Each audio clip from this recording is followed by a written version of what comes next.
Live from Run Your Mouth World Headquarters.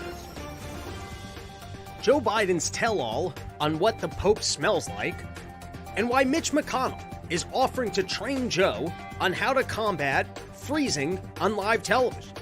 The Supreme Court expands minifersperone access, while some local utilities are complaining that their plumbing can't handle more stillborns. Kate Middleton makes her first public appearance since having her blood harvested for a painting. Taylor Swift gives back to fans, reminding them you don't have to actually be good at something to be the highest paid person in the world in it. And lastly, with summer travel hitting new records, we talk to the straight TS agent on how he handles touching men's wieners. Sometimes I have nightmares. I'll backhand a big one. I get kind of excited, and then I wake up in the middle of the night thinking, maybe I should go to a gay bar. Maybe I do like this kind of thing. Maybe I do like the men's. But then I slap myself. and I say, get it together, Frank. It's just a job. It's just a job. It's your daily dose of misinformation, pulled from a lightly hemorrhoided asshole. It's today's Run Your Mouth! What's up, everybody? Welcome back to a brand new episode of the Run Your Mouth podcast. Mustard Green's letting me know that it's the best part of the week, and Liberty Styles letting people know that you're late. I don't know who's late. People are late. Listen, we got a jam-packed triple, double, quadruple episode today. We've got all sorts of tales from being out in Las Vegas, and we've got Kyle Aznone coming on in the second half of the show for some of the latest of what's going on with all these wars and turmoil in the world.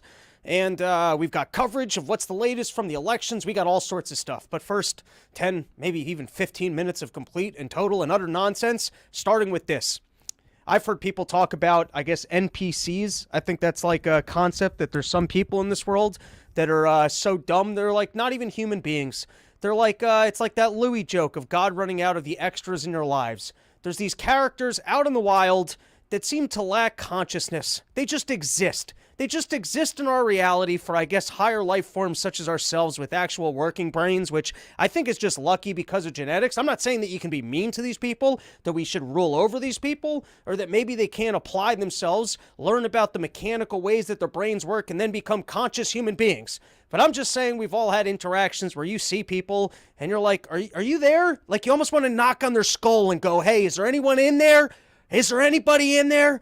And I don't think there's any greater example of this concept than every once in a while when I get into an elevator and I scan my hotel card and I go to press a button, and then there's like 6 people behind me who had already been in the elevator, and they're like, oh, that's how you get this thing to work.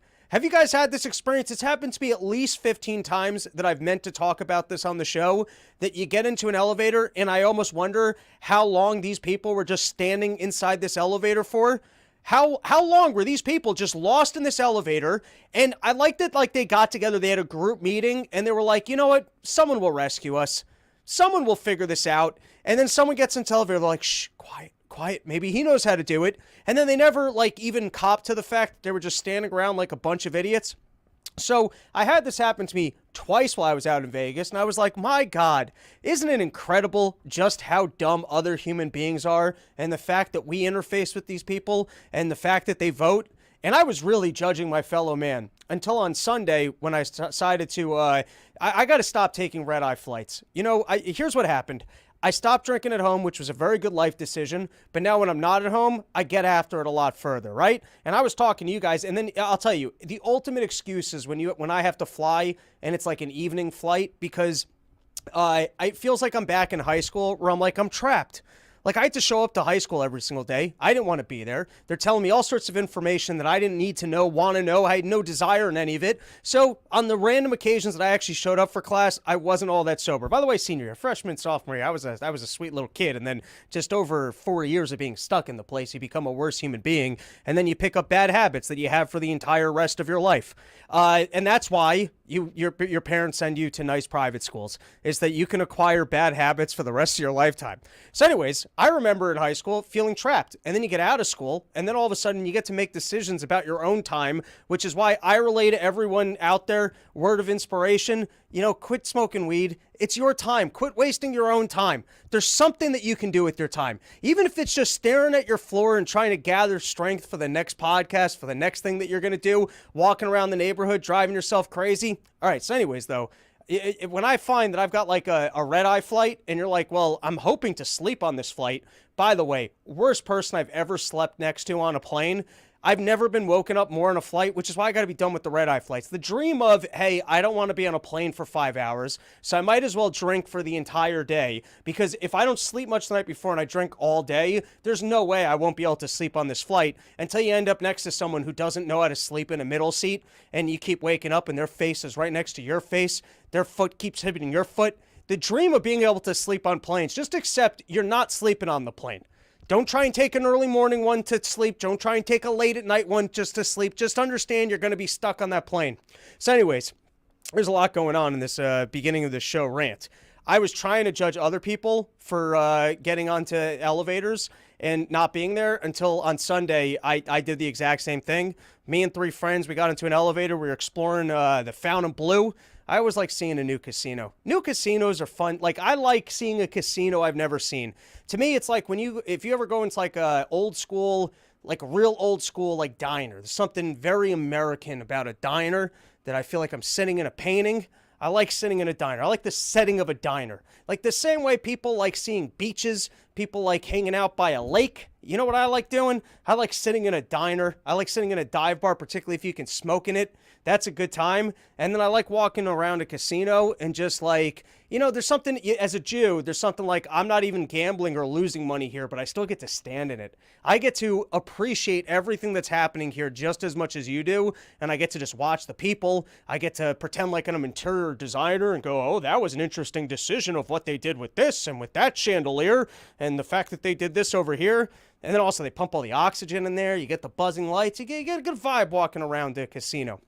So anyways, I was judging these people for being in elevators until me and 3 friends, we got into an elevator. I don't know how long we were in that elevator for. At some point, the elevator doors opened and we walked out, and then we realized, oh, this is the floor we got in on because we never pressed any buttons, which happens when you're... So really, these people that I was judging for not being conscious human beings, they were probably just having more fun and partying harder than I was in Vegas. Next up on my list of important topics to address is, I tried once again experimenting with not wearing dark jeans or like black pants. Ooh. Oh, I thought that light bulb went out. That's ADD for you. I tried experimenting with it because, I wear black shirts. You try and as an adult, you try and hide your man titties. You try and wear the slimming colors. But you can't wear, you start wearing black pants in the summer, because I can't wear jeans in the summer. Even though I got my sheaths on, which make things better, you can't be out in 95, 100-degree environments wearing jeans. The dudes that are doing this, what kind of powder are you putting on your inner thighs? What are you doing or do you change those jeans daily? Do you just ignore the sweat? Do you not sweat? Are you putting deodorant on the inside of your legs and up your bum hole? Like, believe me, sheaths make the situation significantly more tolerable. Like, I can't survive in regular ones. You get all the chafing going. You're not going to have the chafing issue, but you're still just going to have, like, hot legs. Like, I don't like having hot legs. So I started, like, the summer months come around, and a lot of you guys wear shorts. I gotta get on stage. You're not supposed to be getting on stage in shorts. That's some rule that they told me early in comedy. Maybe on Porch Store it's more casual and you could do it. You're getting up in the clubs. You don't want to be getting up in shorts. You gotta wear your pants. I'm not gonna be a guy who packs the pants and changes into pants. So you try and, like, experiment with khakis or other pants. And it's very easy to get black pants, but then you can't wear the black t-shirts. That just becomes too much. What are you dressing like you're a magician or something? That doesn't work. And I'm going to start we're going to get odds going for every single time I experiment with, like, gray or colored pants. Because every once in a while, I'll get one of those cool pants. You get the red pants, and you're like, I could become a red pants kind of guy. I got red shorts on right now. I like a nice colored pant. But it's like, it's always one meal. I'm sloppy. Are you guys sloppy? Are you guys people that can actually eat a meal without instantly ruining your pants so that it looks like you either just pissed or cummed yourself? I'm always one meal away. I'll be surprised if these shorts I'm wearing right now last more than another week. I always get real excited. I put them on. I'm like, oh, I'm going to do it this time. And I'm an adult. I can handle colored pants. And then it's one meal, stained, ruined. I'd like to know both of these things about the other human beings that exist on our planet. One, how are you wearing jeans in the summer? Do your balls operate differently than I do? And two, if you are wearing anything other than dark pants or jeans, how are you avoid staining it? And it always is a stain right in your lap that makes it look like you jizzed or pissed yourself. Is there, like, if it was lower leg, I'm not going to throw out a pair of pants over a lower leg, and then you might think, just wash them, the stains never come out. If anything, it solidifies more as a grease stain that looks like piss or cum. Okay, what else do we got? Stacked week. Later in the show, I got Kyle Aznone coming on, and Friday episode, I've got Dr. Crim. We were supposed to do it last Friday, but I went to see Dead & Co. at the Sphere. I forgot that there was a concept called time zones. That guy must just be up all night responding to patients, because I texted him like 3:50 in the morning in Northeast time, or like 4 in the morning. I was like, hey, man, I don't think we could do today. I know you're not going to be up, so we're going to have to reschedule. He's like, no, I'm up, no big deal. I was like, oh, geez, I definitely just woke that doctor. He was definitely on call for emergencies. But anyways, we're going to get into Ozempic. We're going to get into the chicken virus. We're going to get into long COVID. And if you guys have any specific questions you'd like for me to ask Dr. Crim, shoot me an email, robsnewsroom@gmail.com. And then you know what else we got going on? We're back on the porch. Rain or shine, out in Minnesota by White Bear Lake. Bring your umbrella. Bring your tents. We're rain or shine, baby. We have yet to have a porch tour rain out yet. I don't know how. There was one time where a host ended up getting like a whole bunch of these Walmart tents, and I was standing in a tent. Everyone was standing in tents. That goes all the way back to the original porch tour out in Philly, and that was a good time. Other than that, we've had indoor areas or mostly dodged the rain. I don't know. By the good grace of my fellow Jews with their weather machines, we have yet to have a rain. I don't even think we've had a rain delay. We've been okay. No one's been electrocuted. There's been no rainouts, but there is some forecast for rains. I'm telling you, I'm getting on a flight, and we are going to porch no matter what. And here's the list of porches. Here, let's pull this guy down for a second so everyone can see the list. Remember, it's like the Muslims. You got to make your trip to Mecca. You guys got to come out to a porch. Especially, dude, we're spending like 3 weeks out on the road.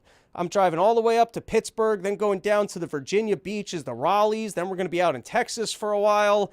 And then hopefully, we'll have enough new material that at some point we can re-hit all the West Coast cities. All right, let's take a couple comments, and then I do have more random stuff. Want to take edibles August 11th in Savannah? Maybe after the show. Like I said, if it's before a flight, I feel like I'm on free time. That's like the only time it feels acceptable as an adult is I'm going to be stuck on a flight. Guy Harding, I Instagram messaged you about Vietnamese cinnamon. If you want some, I am in the El Tigre Chino. That sounds like a trap. That sounds like it's some sort of a drug I'm not supposed to be taking. I don't know specifically what you're asking me, but I'm just saying that seems like a Fed moment. Hey, you want to meet up with me for some Vietnamese cinnamon? You're going to have to be a little bit more specific on what you're actually asking me. My fat ass takes the stairs. I prefer the stairs, but sometimes you're in hotels and they don't really like you to be taking the stairs from the lobby up. I'm a bigger fan of the stairs. Stairs are good. OBSY. Speaking of flying, that's where I ran into you in Austin Airport Bar. What's up, dude? I remember that. I think I was with Kyle at the time. Runaway Slav, Durang and Deer Tag is about to go live with no need for apologies in a bit. Why are you promoting other shows on my stream, Runaway Slav? The Run Your Mouth is happening right now. Exactly 1 year ago today was the article, Jewish teacher resigns after anti-Semitic harassment from 12-year-old student, accompanied by hilarious smug Hitler drawing and note from the kid. You know what? I don't know that we had to memorialize that moment, but thank you for your comments. All comments are welcome on the Run Your Mouth live stream. All right, so let's talk about the Sphere for a second. Props to the Sphere and Porched people. Shawnee and Ted hooked it up, picked me up from the airport, brought me to a bar in Las Vegas that had $1.09 beers. There's one bar out in Las Vegas for the locals where I guess they're running all the money from the casinos, and $1.09 beers. You could also eat the hot dogs. I didn't eat the hot dogs, but they had $1.09 beers. I've been a long-time Grateful Dead fan. I've seen every single variation of the Dead multiple times, and I never paid that much attention to Dead and Company, mostly because John Mayer's, a pop star pretty boy, and for whatever reason, Bob Weir likes playing all the stuff really slow now. And so I've seen every other version of the band. Every time Phil Lesh and Friends comes into town, I try and go see them. Guys, if you're out in the Vegas area, I got to recommend Dead and Company at the Sphere. It might have been that I took exactly the right amount of mushrooms that, like, maybe it still stunk, but I was just like, this is the greatest moment of my whole life. But I had a great time, and I recommend that as a concert venue. It was truly incredible. Couple random, and I didn't go heavy on the mushrooms. I'm an adult, you know. You take a cap, you hope you see some colors and laugh a little bit. I did have a couple, like, just random mushroom thoughts that I'll share with you guys, and then we'll get into the news. I know why you guys come to the show. First is, I saw this one, like, when I went to the bathroom. There was this, like, wildly hot lady. Like, I'm going to say, like, 5'11", rail thin, blonde hair, looked like a model, and she's walking, and I just started laughing. Because there's something, like, so impractical when women get to, like, that level of hotness where they're just like, can someone care for me? Like, I'm so special and good looking. Can someone help? Like, someone should be doing things for me right now. Why am I walking my own legs to the bathroom? Someone should be escorting me here. Someone should be carrying me. Someone should be buying my beverage. This fancy designer purse that I'm holding, someone else should be addressing. Like, I feel like there's, like, a practical level of beauty, and then there's something where it goes to, like, some level of just absurdly funny. All right, that was one mushroom thought. Here was another one. Was, you know, like how they always like to show us pictures of beaches in the 1950s, and they like to pretend like it's our food supply, like something changed in our food supply. You know what I'm thinking? Maybe in the 1950s, they just had signs at the beach that said no fat people. Maybe that's what it was, because you also watch, like, Cheers. You look at 30-year-olds back in the day, they all look like 75-year-olds. I'm 36. I still got the gorgeous face of a 24-year-old. Look at this jawline. You slap a wig on my face, and I still look like a golden, fresh out of college. Yes, I'll take that unpaid internship for a job that I'd never actually want to work in, a career that you won't give me. I still got the bright-eyed face. Maybe I don't. Maybe it's just this lighting, or maybe I feel a little bit too good about the aesthetics of my my face and jawline. A lack of hair, I understand that will age a man, but all right, I don't know why. Oh yeah, and then that's enough with the random thoughts. Okay, next one. I'm officially afraid of turbulence. I think I addressed that on the last show. I mean, the West Palm Beach horrified me to the extent that when there's turbulence on a plane, I'm terrified of it. And so I've got new solutions for enjoying turbulence. I already said it would be nice if you could just walk the aisles, because I feel like that's a good time, surfing the aisles during turbulence. But here's some other things I've discovered. Like watching Star Wars during turbulence, like that scene when they're going into the asteroid field, and then you just feel like you're more in a 3D movie. I'm telling you, you are not disturbed by turbulence. You get like the right war scene going while turbulence is going, so it feels like you're feeling the explosions as someone's like running through a battlefield, or you get the entire planes rocking, but you're watching the right scene in Star Wars where they're trying to like outrun one of the Imperial things. I've got a good imagination. It becomes fun. You're like, oh, don't worry. Han Solo is flying this ship, and we're going to be okay. All right, I feel like that's enough utter nonsense and stupidity. So why not get into the episode? Let's cover some news here. We can take a couple more comments. Long COVID is a new stage name. All right. What else we got?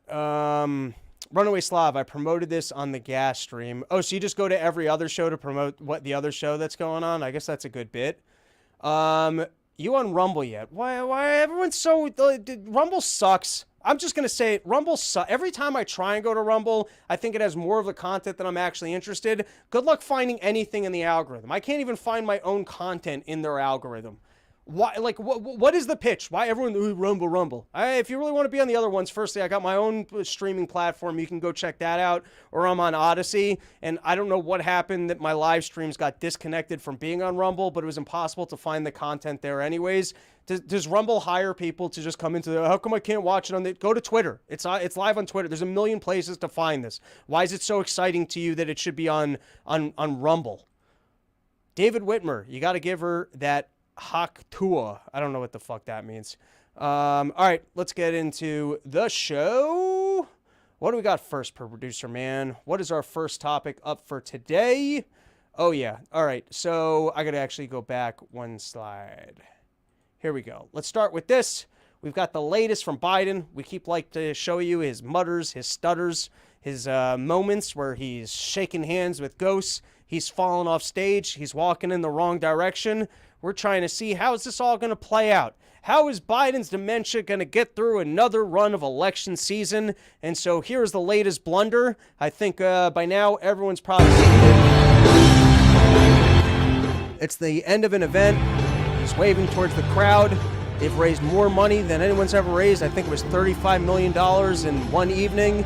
You got Obama's out there. You got Jimmy Kimmel, all the people that used to fly to Epstein's Island. The whole gang is back together, the elites of the Democratic Party. And then Biden has this moment where he gets so lost just staring at the crowd. Obama realizes what's up, grabs his hand. He's a professional. Obama's a professional. He's like, we're just trying to keep rolling this guy out here so we can win another election, keep these wars going, and we can all make our money. And there he is. He's standing lost. Obama realizes, oh, I think Biden froze again.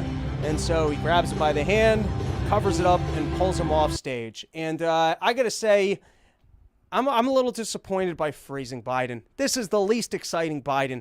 I was hoping for Biden to go down like flames. Flames of throw. I wanted to see a hip break down a staircase, shit your pants in public so bad, one of those space out moments where he starts talking about Epstein's Island and how come I haven't seen my checks yet from the Ukraine war, and Hunter Biden was supposed to make these payouts to me, but he spent it all on crack, and how many more wars do I have to fund so that I can get myself my retirement check and a better book deal from whatever agency gives the book deals that Fauci has right now, that for books that no one ever is going to read, but it's the cleanest way to get a guy a payday for what he did while he was in government.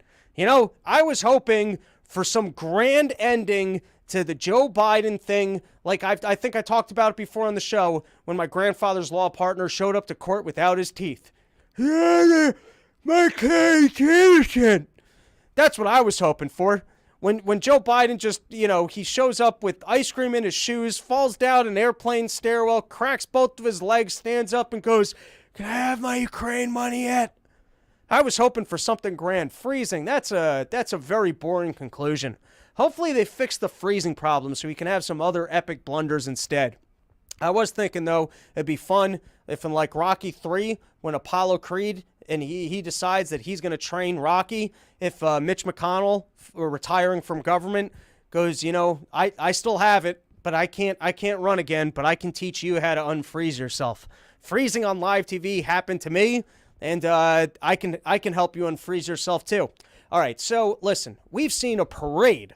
This is not a new thing that Joe Biden seems to be lost on camera. It's not like it's been one incident from one camera angle. It's been a constant. It's been something that we've been seeing for a long time. And in fact, I think that all the people that have been covering for Joe Biden behind the scenes and trying to pretend like he's still a competent individual, all the people that have been saying, listen, I know that when he's on TV, he mutters, he stutters, he doesn't make sense, he references things that never happened, and he lies. But behind closed doors, you should see this guy's mental capacity. You've never seen a president who's accomplished more or who is better in a meeting at getting things done. That's what they like to tell us. I feel like all the people that have been covering for this guy, they're culpable too. It's up to your families and relatives to retire you when you get to this level of dementia. But instead of being completely dishonest about it, and the media, their entire game is showing you specific clips to try and pretend like things that are not a part of our reality are, like, for example, highlighting, school shootings to say that guns are extremely dangerous. I'm not saying that school shootings aren't real. Let's be clear about that. But when there's a tragedy and you play it all the time so that people are more afraid of something that's not statistically highly likely to happen to them, that's kind of what they do. Or during COVID, when you try and pretend like everybody's dying, that's the whole thing that the media does. Or because of global warming, you pretend like the incidents in nature, such as hurricanes, are ramping up. And then you focus on more of these stories to go, look, weather patterns have never been different than any other time in human history. It's their entire game. But here they go. We've had moments so bad with Biden that it gets to a point where regular folks, even your mom and pop Democrats, look and go, yeah, I think this guy lost a step. I don't know if I can actually vote for this person. He seems a little bit too old and out of it. And so they finally have to address it. So let's see how mainstream media, the corporate press, is addressing this problem of Biden seeming like he has dementia. Let's give it a watch. There's a growing and insidious trend in right-wing media, broadcast, print, and social media. It is to take highly misleading and selectively edited videos of President Biden directly from Republican National Committee. So when there's actual visual evidence of the fact that he seems to be past his prime, old, having bad moments, remember, this is just selective editing. When you see something with your own eyes that actually happened, an incident that took place, such as shaking hand in a ghost, walking in the wrong direction, freezing on stage, and these are actually captured moments, remember, it's just selective editing. If you could see all the other camera angles, you wouldn't feel this way. Social media accounts, and then use those videos to spread messages virally to cast doubt on President Biden's fitness for office. Here is this headline from the New York Post, quote, Biden appears to freeze up, has to be led off stage by Obama at Megabucks LA fundraiser. The full video, posted by Biden finance chair on Twitter, shows something entirely different. Biden reacting to applause. There's a growing and insidious... Shit, I didn't mean to skip that back. Hold on. Twitter shows something entirely different. Biden reacting to applause. And then they selectively edit the clip while telling you, hey, other news stations are using selective editing in order to showcase moments that didn't happen. They then use selective editing where they go to a camera angle where you can't actually see what's taking place and then going, but trust us, what's actually taking place is not where you're able to see in the actual footage that other people showed you. Remember the actual footage where people showed you him freezing up and now us turning to another angle where we just show the guy? Trust us, where we don't actually show you the incident and use, selective editing while accusing other people of doing that. And then walking off stage with former President Obama. It comes less than 1 week after the New York Post made a cover out of another piece of deceptively edited tape. I got to say that one might have been a little bit more deceptive, but to pretend like we haven't had 6 years of incidents is just absolutely crazy. And it's fun to see them try and spin this one where they try and go now, Trump's the guy who talks real weird. He's the one who's old. He's the one that doesn't have it anymore. And if you're seeing footage of Biden seemingly having bad moments because there's not a COVID thing that he can just sit in his basement and not have to actually campaign or do anything, you're being lied to. All right. And next up, speaking of being lied to, you just have to make sure to lie big. If you're already going to lie, you really got to go for it. And in terms of lying on television, being in government and spinning a lie, I don't know if you guys saw this one, but this might be one of the grandest lies ever told. Let's give it a watch. You're a pastor. Yeah. You write about healing through faith. At one point, you came across a woman with, quote, several visible tumors on her torso. Tell me what happened. So at that time, I, along with a group of friends, we would go out on the street and just meet with people and pray with people and offer them food. And this lady came to us and she had these tumors. I mean, she wanted us to feel them.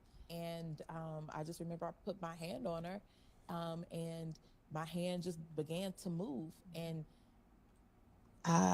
the lumps that were there were no longer there. And she was so happy and she went on about her day. And I never. Can you believe how evil this lady is? That she has the ability to heal people with her hands. She can just touch your physical ailments and you can be healed. And yet, instead of spending her life healing people, she decided to go work in government instead. You've got magical hands. What was that? It wasn't Shawshank Redemption. What was the other, the Big Green Mile, where the guy's being put to death, but he can cure people with his hands? And he goes and he heals the warden's wife from her cancer, and the butterflies collect, and he opens up his mouth, and the energy just radiates, and people are healed. And he went to jail because he found injured kids, and he was trying to heal them, but he couldn't heal them. And because he was a giant black man, they threw him in prison. Dead Man Walking, Dead Man Walking. That was a good movie. But anyways, this lady, in real life, she's got this magical power, and instead of using this, her God's gift for good, we could have a new Jesus story. I mean, think about it. This lady's a pastor. She's trying to spread the word, the good Lord of Jesus. And now you've got a black lady who can heal people just by touching their cancer, and you would do anything else other than heal people and bring more people into religion as, I don't know, the new apostle? Unbelievable. And is there going to be a follow-up question? Will the news anchor go, wow, this is really incredible. You can heal people with your hands? Well, let's see.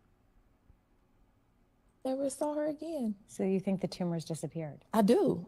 And this woman was unhoused. She's someone who, had been sleeping in the shelters and You couldn't use your magical hands to build her a house? sleeping on the street. If I can speak a prayer and I can believe what I believe and you believe that this will help you, then why not offer that to people? Because I know prayer has helped me. Let's all make believe together. And as long as we're on this concept of make believe together, Fauci, you would think, all these years later, as they finally admit the 6 feet rule, yeah, that just kind of sort of appeared. The masking in schools for kids, oh, we didn't run any studies for that. Yeah, the initial vaccines that got put out, yeah, it wasn't going to work for infection.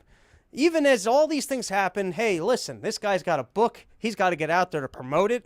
We have to pretend like people are actually reading these things in order for him to get a check, which is on top of all the government checks that he got and probably the NIH payouts that he says, I'm not making any money. I'm not making any money off these things. You can bet it's going to somebody that's kicking him back. And so he's out there with a book deal. Who knows how many millions he got for this book that probably no one's going to read. But now they're parading him on the media and still pretending like he's the most credible person that ever existed. And firstly, I want to say I've noticed something about these characters, which, from my life of studying Talmud, there used to be this concept. It was a very interesting concept about human nature and lying, and it was called migo, which was essentially if you tell let's say you say something and you could have told an easier lie. We believe you if there was an easier lie available for you to tell because we assume that human beings don't enjoy lying. And so if you are lying, you will tell the easiest lie. And so like the simplest example about this is if let's say we had a loan agreement with different dollar amounts on it because we had crossed them out and we accidentally crossed through all the numbers and we had issued a correction and I go with the highest number saying that you still owe me that money. I could have said the middle number, which would have been an easier lie, so we assume to be believed. And what I'll tell you about the elites is that they figured this out. They figured out that if you're going to lie, you got to lie really, really big. Because when you lie really, really big, that's when people go, no one would lie to that extent. They wouldn't tell you we're winning a war when we're losing a war. They might tell you, hey, it's not going that well, but we could win it if you send more funds. But there's no way that they would just pretend like we're winning when we're not winning. It's a very interesting trick that the elites figured out because they're sociopaths, that if you lie, you gotta lie really, really big. And if you lie big enough, people will actually believe you. And so Fauci, he's back on the media. It's an old sales line, never fear your phone. The best salespeople, they know this. The company's going down the drains, and most people, they want to hide away. If things aren't going well, you've been lying through your teeth. You don't want to talk to your clients if things aren't going well. But I bet Madoff, he was on his phone to the very end. He's selling people because when you start ducking and hiding, that's when it starts getting suspicious. Whereas if you're in front of people and you still got a big old smile on your face and you're still pretending like, hey, I'm the smartest guy that ever was, then people will still buy it. Because if you weren't that smart, would you still be out there selling it?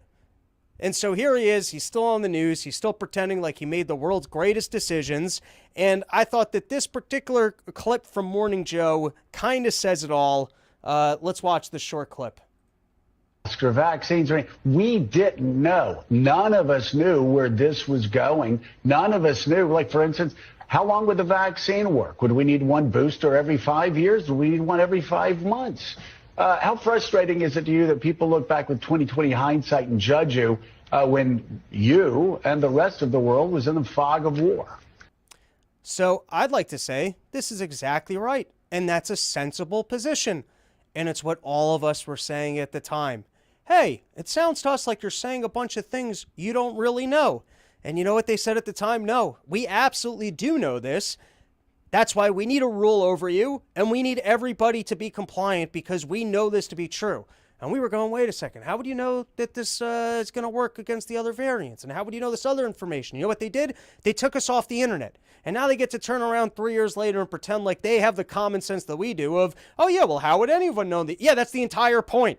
That's what we were saying, except we were saying it when it mattered 3 years ago, and you guys were pretending like you actually knew this. You weren't there at the time going, hey, here's our best suggestion, and so you guys can all make decisions on your doctor because we don't really know what we're doing here, and so here's just the best information that we have available. That's not what you guys said.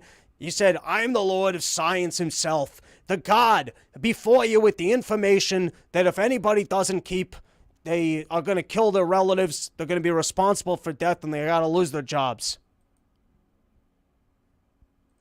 You know, it is quite frustrating, Joe, and that relates exactly to the answer to the question just a moment ago, where I was saying that people really don't appreciate. I don't blame them for that, but they don't appreciate that we were dealing with a moving target. And when we were saying things in the beginning, wear a mask or not, how the virus is spread, I mean, originally it was felt, understandably but incorrectly, by the CDC that it is spread by the same way that flu is spread, namely mostly by droplets, when in fact most of the transmission is not only by not droplets, it's by aerosol, but also 50 to 60% of the people who transmit it have no symptoms at all. We didn't know that in the beginning.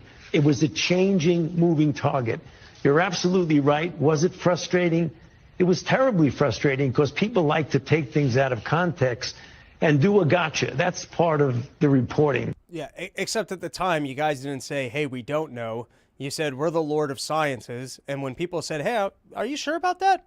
I'm not sure if that checks out. Or have you considered this? We were taken off the internet. All right, next up, we've got the latest campaign ad from Joe Biden. And once again, live in the future, celebrate being right. I'm pulling all sorts of information out of my asshole, and the accuracy of it is absolutely incredible. And if I didn't tell you that these were what the court cases were all about, here you go. Here's the first campaign ad, at least I've seen on the news, for Biden spending $15 million broadcasting this against Trump. And tell me I didn't already write this commercial. Tell me this isn't something that you've already heard about on the Run Your Mouth podcast. Once again, live in the future, celebrate being right. Play it for me, producer man. In the courtroom, we see Donald Trump for who he is. He's been convicted of 34 felonies, found liable for sexual assault, and he committed financial fraud. Meanwhile, Joe Biden's been working. And what the narrator goes on to say is that this... There you go. Convicted sexual assaulter. How could anyone possibly vote for this person? All right, I got one more thing I want to cover, and then we've got Kyle on, and we're going to get into some of the latest from the wars. So they came out, well, we already knew this. This is actually old news, but people are getting all excited that Donald Trump's not going to be able to, that they're going to have the muted mics, which I think actually helps Donald Trump, because with the muted mics, he can't interrupt Biden, and then Biden has to actually be left there to articulate his views, which should lead to some great moments of muttering, stuttering, and looking at an old person be completely lost. Until I realized that they might actually cheat in Biden's favor, and when he says something so retarded, go, oh shit, we accidentally muted the mics. I'm calling it now. You want another bold prediction out of my asshole? Is just wait until Biden's saying the dumbest things, and they mute the mics on him and go, oh, it was just a flaw with the muted mics. All right, I think I got one more, and then we'll jump ahead. Now, we'll come back to this one. So let me, if someone wants to remind me later, we were up to, whatever, I'll figure it out that later. This is all the stuff that happens when you're live. Mr. Kyle, give me 1 second. Got to make some adjustments to the screen, but it is a pleasure to have you back on with us. What's going on, buddy? Doing well, Robbie. Thanks for having me back on. Hell yeah. So I've come across all sorts of, war-related foreign policy articles that I would like to ask you about. I know at first, I always do this to our guests. I tell them, hey, we're going to discuss this, and then I throw 14 other topics at them. But I know you're in the know. I know you sit there at the, why don't you plug? You got your podcast, you got your website. Let people know where they can find you. Right. My podcast is Conflicts of Interest. I work at the Libertarian Institute, that's Scott Horn's organization. I'm the news editor there. And then I am the opinion editor at antiwar.com. There you go. So first article I wanted to discuss with you is there was a Zero Hedge basically saying Putin had simple conditions for peace. I called this a while ago that essentially he's going to say, hey, listen, I'm keeping the territories I conquered, but you guys just say that you're not entering NATO and we can call this a war. It seemed, and you can correct me here, like he gave them an even more favorable proposition of willing to cede some of the territories that they've taken as long as he had, I think, direct access to his ports in Crimea. But I hand it to you to maybe you can tell us what his offer for ending the war was, and obviously the complete stupidity of the United States government to have zero give on Ukraine joining NATO. Right, Robbie. So on Friday, Vladimir Putin gave a speech to the Russian Foreign Ministry where he laid out conditions that would first invoke a ceasefire and then lead to the negotiations that will eventually end the war. And what he's looking for the ceasefire is for Ukrainian troops to leave the regions that Russia has annexed. And so these are two regions in the south, Kherson and Zaporizhia, and then the Donbass or the Donetsk and Luhansk regions in the east of Ukraine. Now, this signals that Putin is willing to give up the territory that Russia controls in the northeastern of Ukraine, the Kharkiv region, and other regions of Ukraine. So, as you mentioned there, it does sound like, I don't want to say a generous offer, but probably a fair offer that could really lead to the end of the conflict. He's also looking for Ukraine to say we'll never obtain NATO nuclear weapons, which seems like a pretty reasonable ask, and that Ukraine will never join NATO. And then I think ultimately to end the conflict, what Putin will say is that Ukraine, you could go out and sign security guarantees with the US, Britain, France, Germany, whoever you want. We just have to have a deal. Those countries can't have sanctions on Russia. And so those are kind of the conditions that Putin laid out. I do think it was probably a negotiable offer from Putin where had they said, hey, we're willing to maybe make some other concessions, particularly about U.S. potential deployments to Ukrainian territory, U.S. or just NATO deployments to Eastern Europe in general, things that Putin sees as highly provocative as threatening Russia's security. If the U.S. and Western allies are willing to make some concessions there, maybe Ukraine could get some territorial concessions on the ground. But the Ukrainians, as soon as this came out, they absolutely dismissed it, and the Americans are saying, oh, this is diplomacy at the point of a gun, which is a little bit true, but that does reflect the reality on the ground in Ukraine. The Russian officials have made it clear that this will be their last offer within this framework, because this is kind of similar to what Russia initially offered in April of 2022, except for the territorial claims, the 4 regions that Russia has annexed since that time. So they're now asking Ukraine to basically have to recognize that Russia controls those 4 territories.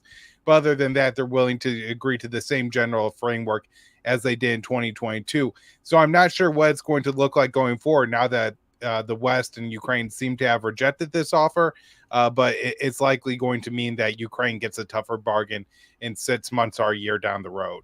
Not only did we not accept the offer, we are pushing things further and escalating further, where we said we're going to continue to send arms over there and you can use them within Russia, and we're going to start seizing the Russian money to be funding the war. I guess, to me, there's a pathway out of here with the election that if Trump gets elected, he can go, hey, that was Biden's stupidity and we're ending this thing. If Biden wins the election, I mean, I guess it just kind of continues and costs us a shit ton of money and more Ukrainians have to die. I hand it back to you. What's your prediction from here as we seem to just, just double down on stupidity and continue to escalate it? Right. Well, on the Trump election, I do think that you're right that he would end up ending this conflict, not in 24 hours like he says, but probably over 3, 6, 9 months, kind of whenever the current funding for Ukraine were to run out. And then he would really have to make a decision, give Ukraine another 60, 80, $100 billion or end the conflict. I think he would choose to end the conflict, but that could be mid to late 2025 by the time we get there.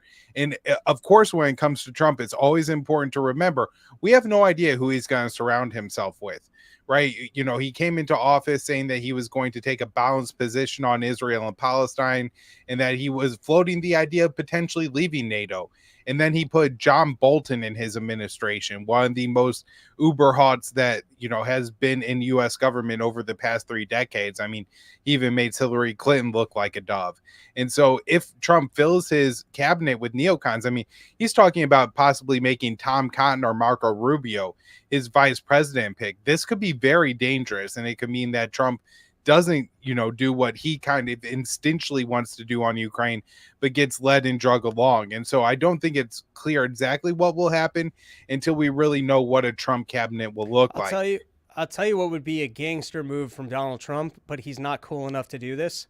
But maybe what I would do if I was him, you hire one of these mainstream Republicans as your running mate. You signal to the deep state, hey, I'm going to play ball on all this stuff. You pretend like even what's her name who was running for president, the lady, I can't remember her name right now, that she's going to have a seat in your cabinet. You pretend Nikki Haley. Yeah, you pretend Nikki Haley's got a seat. You pretend like Marco Rubio, and then once you win, you fire Marco Rubio, and you know what I mean? You get Colonel McGregor in there. You get all the good, you rehire Flynn. You get the good characters. I don't think Trump's sophisticated enough to do that, but that would be like out of a gangster movie if he did.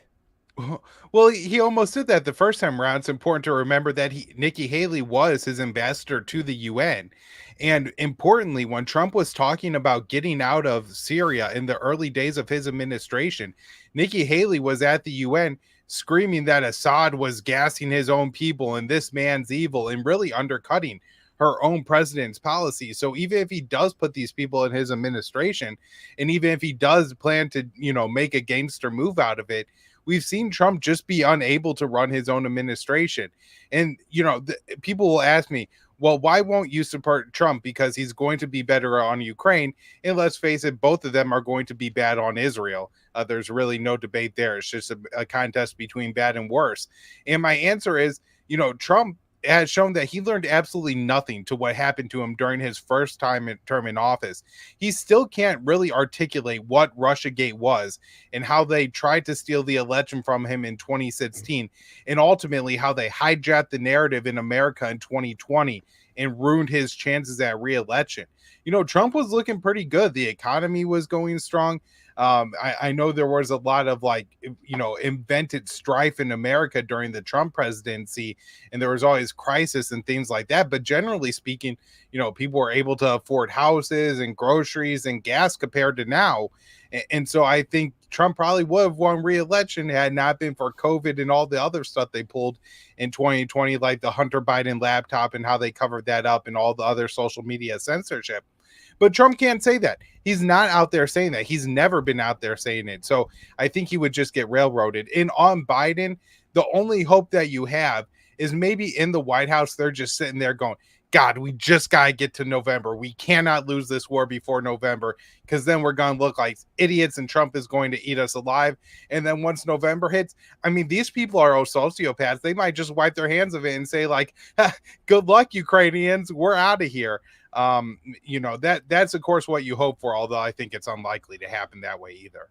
All right, before I get to your next question, conversations like this are made possible by loyal sponsors such as YoKratom.com, home of the $60 kilo, longest running sponsor on the show. Thank you for the loyal support. If you're into Kratom products, get a whole kilo for just $60. Forgot to plug them earlier. All right, next topic. I've been giving this some thought, and for a while, everything I was hearing in regards to Taiwan is that it's this incredibly strategic asset because of all the semiconductors, and that's why the U.S. can't possibly let China take it. But then I also heard that all the semiconductor plants were set to blow, and so if China were to take it, I don't really understand how it benefits them, and then basically, you know, it seems like you would just kind of end trade relations with China. Then I was listening to an interview with from John Mersheimer the other day, and he was talking about the reason why Taiwan is such a important asset. I don't understand the geography of this, is that it's prevents China from just, I guess, having like direct access to the Pacific Ocean. And so if we did end up in a war with them, I guess we could kind of more easily potentially pick off their boat. It was something along those lines. But then I was like, I don't know. How do we have war with China that doesn't somehow escalate to nuclear or otherwise? I'm curious, just generally speaking, if you have some insight into what the real dynamic with Taiwan is, why they care, why it's important to us, and if you think they're actually going to go take it by force and if they have the means to pull that off. Right. So, Robbie, I just want to say, first of all, your instincts are absolutely right. And if people just want to understand this little part of the conversation, we could talk about all the different war games, and that's what the American Pentagon and military industrial complex does and talks about. And they always pretend like nuclear weapons aren't a factor, and the U.S. is just going to get in a war with China, and we're going to shoot it out in a couple naval and aerial battles. We're going to bomb the Chinese mainland a little bit. But after that, nobody's going to use nuclear weapons, and this is all going to be okay. And we're going to just have like a World War II style naval battle and get to, use all of our cool military assets and things like that. That's absolutely ridiculous. This is ultimately going to escalate to nuclear war. So this really isn't even a war that you could fight. And so what Mearsheimer, I think, was talking about there is there's something that the U.S. military dubs the first island chain. And if you were to draw a line like around China from the tip of southern Japan all the way through the Philippines in the South China Sea, there's a bunch of reefs out there, the Spratly Islands and things like that. The U.S. wants to control all these islands because then they could station either airfields, missile bases, small troop bases, and use them as logistical resupply hubs, things like that, for a potential war with China. And so really this is just, moving pieces around on a risk guard chessboard kind of thing. And that's the perspective of America. We want to treat the Pacific Ocean like an American lake. And to do that, we got one side of the Pacific Ocean and we got the middle with Hawaii. But to be able to treat the far side of it as an American lake, we need to have a whole bunch of bases stationed around China. And so that means Taiwan, the Philippines, Japan, Guam, South Korea. We have tons of military bases and assets in this region. And this really goes unnoticed. But since the Barack Obama administration, about 2011, he started what he called the Asia pivot, which meant we're done fighting these small wars in the Middle East. We're done worrying about Europe. What we're concerned about is a future potential war with China. And this has been the largest military buildup in the world since World War II. So this is a massive deployment of military forces to the islands surrounding China. Now, why this is important from the Chinese perspective is because a lot of these territories are historically Chinese territories. And for the past few centuries, China suffered what they called the century of humiliation, where they had the occupation of Imperial Japan, the colonialization of the British. They controlled Hong Kong and Macau, and there was the Opium Wars, where the Chinese were forced to legalize opium so the Brits could sell it there. And there was a lot of really rough things that happened to China for decades and decades on end. And so now that China is once again not a weak country, but Beijing is a very powerful entity, it's looking to reassert its control over what has historically been China. And even the U.S. recognizes that Taiwan and China are part of the same political entity that's actually enshrined in U.S. law from 1971 during the Nixon administration. And so that's the Chinese perspective here. And so it's supposed to be that Taiwan is separate from China, but not an independent entity. And really under the Trump administration first, but really accelerated under the Biden administration, we've essentially said that Taiwan has to be independent. And this has created a lot of problems. And increasingly, Beijing looks at this as the U.S. getting ready to use Taiwan as essentially a Ukraine version of what happened in Russia. So what's your prediction for like the next couple of years? Do you think China actually goes ahead and takes Taiwan and it becomes a pissing match of, hey, do you really want to fight me over this? Do you think, I don't know, Taiwan's got enough to defend itself? It's not that easily taken. And this is all just, United States war hawkery that they're pretending like China is going to go and take it. And also, I don't know if you have any insight in the into the semiconductor aspect. Right. And in your initial summary, I think you were right. And the US government has said this, that essentially if China were to take over Taiwan, which I really don't think is something we have to worry about happening in a military sense, that they would go ahead and blow up those semiconductor facilities.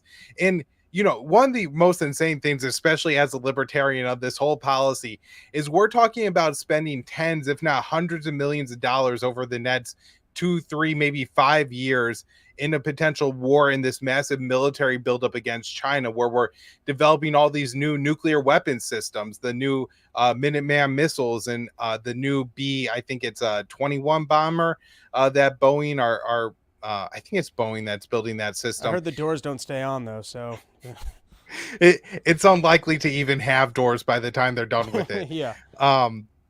Yeah, so with all the money we're spending, of course, we could just invest that money and build the microchip plants over here. It's not that there's something special about the island of Taiwan where microchips are built better there. The Taiwanese people have these extra tiny hands that allow them to build these tiny microchips. Or none of that exists. It's just a matter of if the U.S. would take that money and reinvest it here. Now, of course, I don't want the U.S. government to spend any of it, but I'm just saying it's not even a good investment from that perspective. I don't know if this is true. It's amazing the random shit that I sometimes read, or someone who's high just says to me on a phone call and sticks in my brain, and then I go, well, that's reality. I've heard that the reason why we don't historically haven't manufactured semiconductors here is because there's a lot of heavy pollutants. And so it's one of those things that we'd rather they pollute over there and we pretend like we're not ruining the globe by creating these things. Whereas in America, with the type of regulations that we have against pollutants, maybe it would be extremely costly, or it's just one of those things where we want to pretend like, oh yeah, we would never do something that pollutes that much. Also, when it comes to pollution storylines, I'm usually more on the side of, hey, I think they're overstating the issue, but I'm curious if I don't know if there's any weight to that, or it's just something that someone said to me once. I mean, I've never heard that. It may very well be true. I have a pretty Trumpian solution here to that, Robbie. If that's really the problem, we'll just build the plants in Mexico, and then all the migrants could stay down there and work, and we could pollute Mexico, and we could have the microchips without having them be in Taiwan. There you go. So, all right. So let's shift gears to the Middle East. And first is, I guess the big news last week was you had that guy, Benny Gates, I believe is his name, is Gantz. He stepped down, and it was because, he was putting pressure on, hey, we need to have an actual solution. We need to have some sort of an end plan here and for what we're doing in the area, and that was never put forward. So I think he finally was like, I can't be a part of this. And then once he stepped down, Netanyahu, I guess, got rid of the entire war cabinet, which I think he's probably just trying to solidify his political position, and that he's got, full control over maintaining this war and keeping it going. I don't know any of the specifics there. So what can you tell us about, I guess, the shakeup on the Israel side last week? Yeah, I guess maybe a recap of the past 2 weeks will put this all in perspective. So on May 31st, Biden did something really interesting. He gave a speech saying that the Israelis had proposed a ceasefire agreement that was very similar to something that Hamas had proposed a couple months earlier. And he did this on Friday afternoon. So I think this is right about the Sabbath, where you're not supposed to do business for a day. And so I think what Biden was really hoping for is that momentum would just carry this ceasefire through. But this really wasn't proposed by the Israelis. And Netanyahu went ahead and issued a statement right away, basically saying that Israel was going to continue with the defeat of Hamas, even if a ceasefire deal was reached. And so that kind of made the last-ditch American effort to get a ceasefire deal in place fall apart. And Benny Gantz has been insisting for some time, not necessarily that he wants to end the military operations in Rafah, but what Israel should do is prioritize a ceasefire deal. And former Israeli officials have been a little bit more explicit what this means. Is basically, we're going to agree to a ceasefire deal that is, we're going to say, eventually supposed to lead to a permanent ceasefire. But once we get most of our hostages back, we're just going to go back to fighting. And then once we're done fighting, we'll go ahead and try and negotiate the rest of our hostages back. And so that was kind of the Gantz plan. And so I think it was on the 8th that him and another minister left the war cabinet. And this was a mostly ceremonial thing. It's where they got together and discussed what was happening. But at the same time, Netanyahu really was making all the decisions all along anyways. And after they left the war cabinet, other Israeli ministers said, oh, there's 2 empty seats in the war cabinet. We want to fill in those seats. And, I'm sure this would have been considered a big promotion. Netanyahu said he was concerned that Itamar Ben-Gvir, who is considered the right-wing extremist in the Israeli government, although, his policies aren't that far away from Netanyahu's anyways. And Netanyahu said he wanted to keep him out of the government, but I'm not so sure that he just didn't want to keep anyone out of the government and the war government and being able to be involved in the decision making. So now it's just him, the defense minister, Yoav Gallant, who are the 2 Israeli officials who are potentially facing an arrest warrant from the International Criminal Court for war crimes, as well as 3 other ministers. It's the National Security Advisor, and then Ron Dermer, who's a Netanyahu confidant, and another ally of Netanyahu, who now sit on what he's calling like a small council that are making and evaluating decisions about the war. But again, ultimately, Netanyahu has been making the decisions all along and will continue to make the decisions. All right, so now this gets to the one topic I told you we were going to talk about. Was I was reading an article off of Mishtalk. I do read his blog nearly every day, and he was talking about some of the internal workings of the peace talks and negotiations. I guess bigger picture, I always look at the elites as a separate group of people that don't really care about us. And whatever nonsense you might hear about them caring about, their population, their citizens, they just care about remaining in power. And so I think in more democratic countries, they probably do have to care about their population a little bit more because they can get voted out, if, for example, over security risks. Like in America, if there's a massive terrorist attack under a particular president, they might be viewed as weak and not protecting us. But I think for the most part, these guys are mostly making decisions over their own self-interest. And so what was interesting about this article was it was somewhat talking about America applying pressure on Qatar and Egypt also applying pressure on, I guess, the Hamas hierarchy of, I think, withholding funds or otherwise, which to me, it's like whatever you do to the citizens of God, I don't think Hamas cares. I think it's, you got to actually show up to places, do gangsters. Like I'm saying, if you want to force them to do something, you have to actually assassinate higher up individuals or figure out how to seize their money. That's not an endorsement of the way Israel treats them. I'm just saying if you want to actually exert pressure, I don't think bombing random civilians applies any pressure to them. The same way I don't really think sanctions on North Korea applies a lot of pressure onto Kim Jong whatever. I think if you showed up and figured out how to assassinate the guy or how to steal all of his money, that would be starting to exert some pressure. So, okay, and then just one more thing and I'll hand it back to you. He was also talking about how the Israelis were essentially putting poison pills into whatever this peace agreement was, which sounds like everything I've heard from Dave in the past on prior peace agreements that basically made it, not in any shape, way, or form an actual peace agreement as much as Israel just trying to Jew them out of a deal, which I'm allowed to say things like that. You can't. So I hand it back to you because I'm curious to know what is actually taking place behind, like, forget what's reported. I like to think about when these guys sit down at a table as the mob bosses and they're having a conversation, what do they actually care about and what's the actual conversation? So I'm curious, like in the real world of, or at least the way that I like to construct it as a movie in my head of mob bosses having these conversations, what's really going on with the peace talks and where are we at?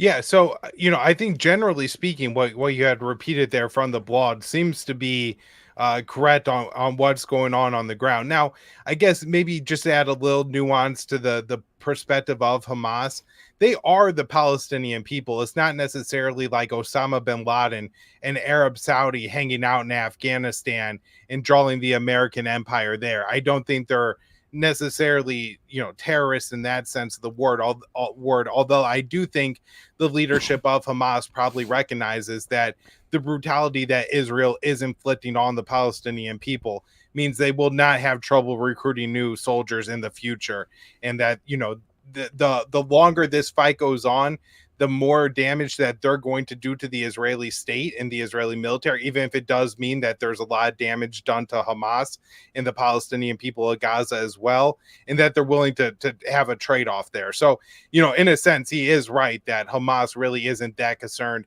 about just ending this at all possible costs to end the killing of the Palestinians.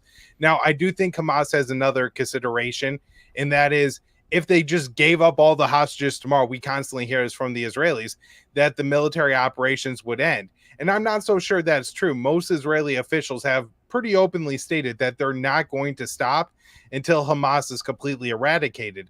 And the problem, this has been identified by both U.S. and Israeli intelligence, is there's really no way to eradicate Hamas this way, because the more Palestinians you kill, the more Palestinians that are going to be willing to take up arms against the Israelis. And so even if they get to a point where, maybe Hamas isn't able to launch rockets at Israel, there's never going to be a shortage of Palestinians from Gaza who are willing to pick up a rifle or a knife and do whatever they can to an Israeli soldier when they could get their hands on them. Now, I do think he again is right about Israel intentionally putting poison pills into the peace deal. As I said, the Biden ceasefire that he said was an Israeli proposal, which I really don't think was. I think that was an outright lie by the Biden administration. Israel came out afterwards and they, had current officials saying that we're not going to stop until Hamas is completely eradicated. And we have former officials saying that Israel, what they should do is they should take the deal and then get as many hostages released as possible and then just go back to fighting after. And so if you have people publicly stating that, it made sense for Hamas to say that, hey, if we're going to sign on to this agreement, we want assurances that this is going to lead to a permanent end to the fighting. And it's not just a situation where we're going to give up half of the hostages and then we're back to where we were, 2 weeks ago, which is essentially what happened in November. And so they really want this to lead to a permanent ceasefire. And then when Hamas suggested those amendments, the Israelis threw their hands in there and they say, see, these people are completely unreasonable. You can't negotiate with them. We had a good offer on the table. They wouldn't accept it. And and so initially, as he said, the U.S. was trying to pressure Qatar and Egypt in particular, because those are usually the Arab parties that help to mediate on the behalf of Hamas to get them to relent. And it doesn't seem like either of those two were able to make any progress. And so now what the U.S. government is doing, and this is all breaking news from the past day or two, Robbie, is we have a deputy to President Biden, Amos Hochstein, who's traveling around the Middle East. And first he went to Israel, and then he went to Lebanon. And what he told the Lebanese leader, and this is a Sunni leader in Lebanon, but he's, meant to relay this to the Shia leadership of Lebanon, which is, of course, Hezbollah. And that is, if the fighting doesn't stop in Gaza, then Israel is going to invade Lebanon. And so what the White House is trying to do is they're trying to threaten Hezbollah into having to threaten Hamas into stopping the fighting, even though it's not clear that Hezbollah has that leverage over Hamas anyways, or that they would go along with it. So it seems like the Biden administration is going to get themselves in more trouble, because by doing this, they are effectively greenlighting Israel making this threat that Hezbollah has to stop the fighting, or else it's going to justify the Israeli invasion. All right. Next question I got for you is, I guess this was also kind of referenced in the article, but one of the big things that you hear is that I guess both Hamas and maybe the Palestinian people have this attitude that Israel does not have a right to exist. Now, this might be too favorable of a position to the Israelis, or maybe it's the way I see the situation is I understand Israel probably, pulled some Jew tricks when they first got documents that said that they could have the land. They probably too aggressively seized other locations. They haven't treated the Palestinians well. I'll cede all of that. I just look at it, I'm like, both of these sides are stuck with each other. They probably both need their own states, and they probably both need to figure out how they can exist there. And that to me is the only pathway forward is you got to create a two-state solution, and you got to create an actual opportunity for the Palestinian people to exist there and live normal lives.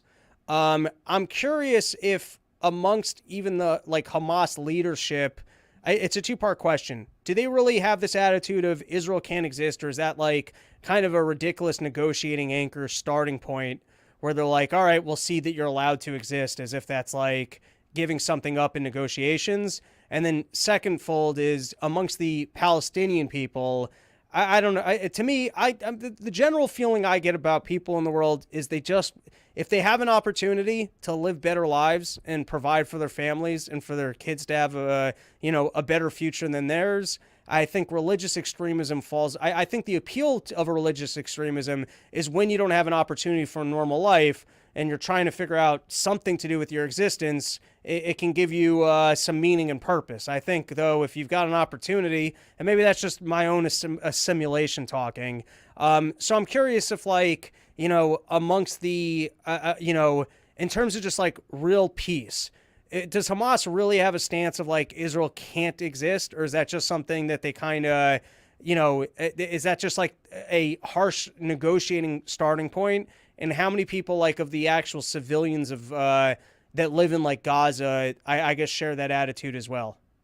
Yeah, so there have been Hamas officials who have said things like, they're willing to agree to a two-state solution along the 1967 borders.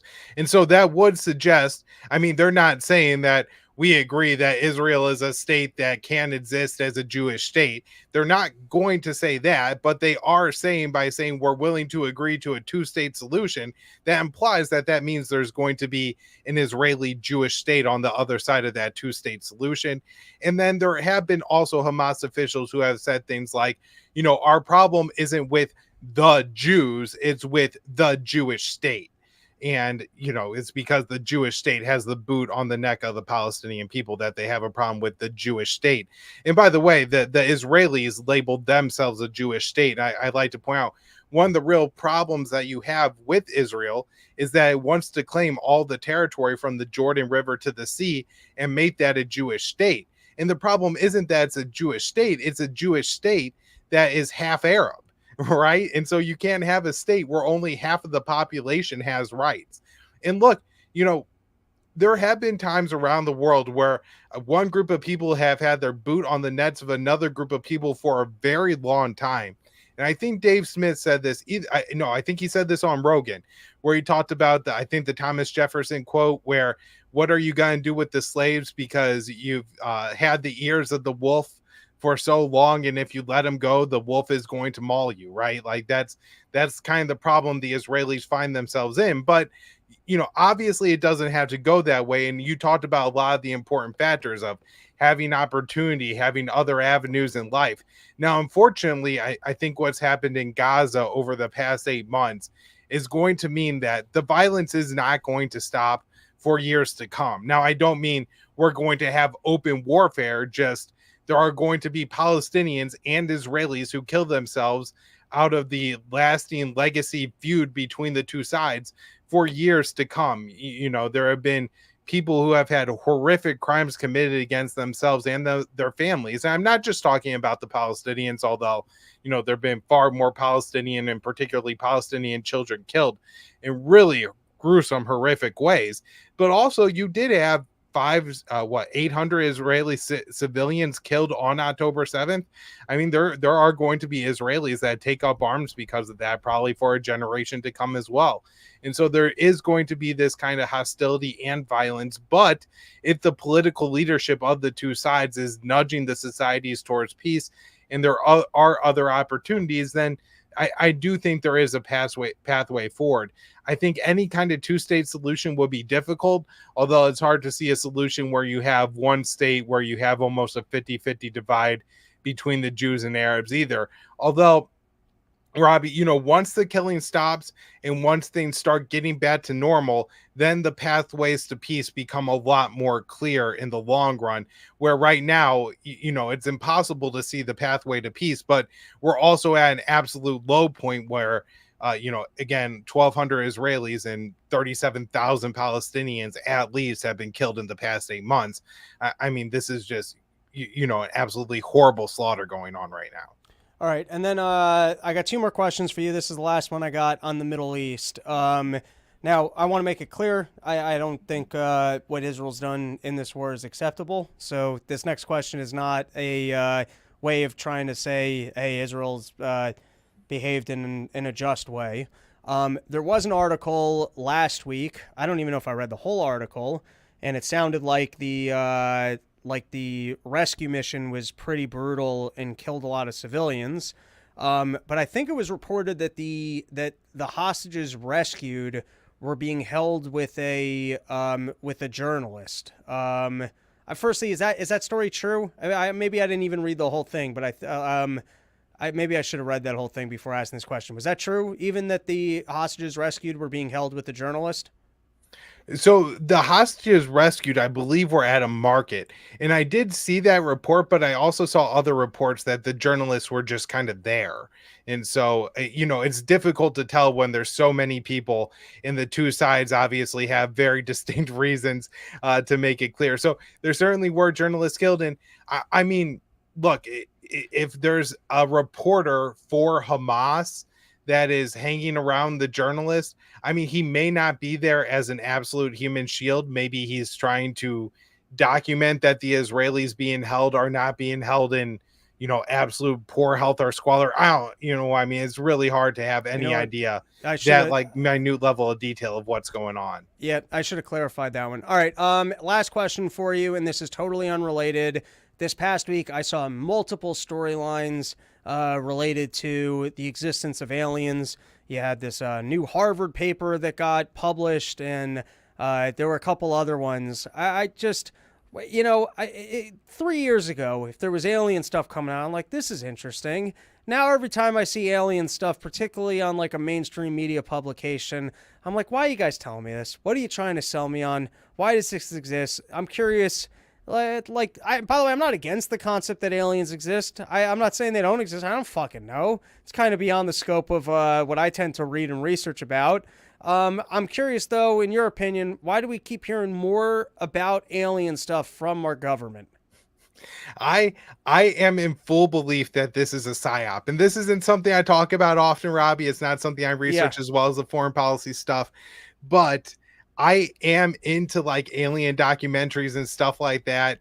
I'm not convinced that there's aliens or not, but there is this show on the History Channel called The Legend of Skinwalker Ranch.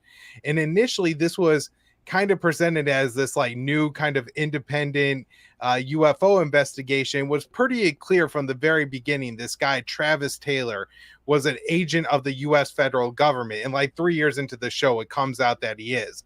But if you listen to the rhetoric that he used on the show in the first season, it actually exactly matches the rhetoric that the mainstream media uses when they talk about the UFO stuff 3, 4, 5 years later. And so that's why I'm convinced it's a psyop. They all got the same note cards. Marketing. All right. Right. The first time I heard it, UAP, unidentified aerial phenomenon, is what they switched from UFO because, saying that there's a UFO just sounds conspiratorial to people. And so, of course, this was something invented by the CIA.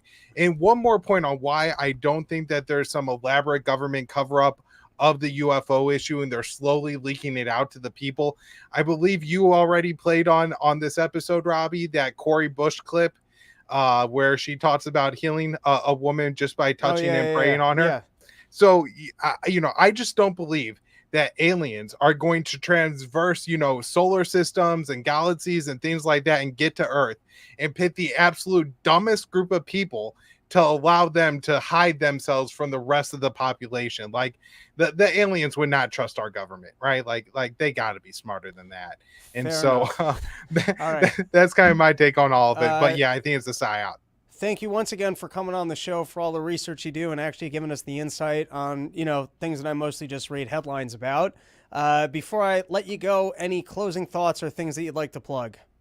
No, not at all, Robbie. Just thank you so much for having me back on. I always have a good time chatting with you.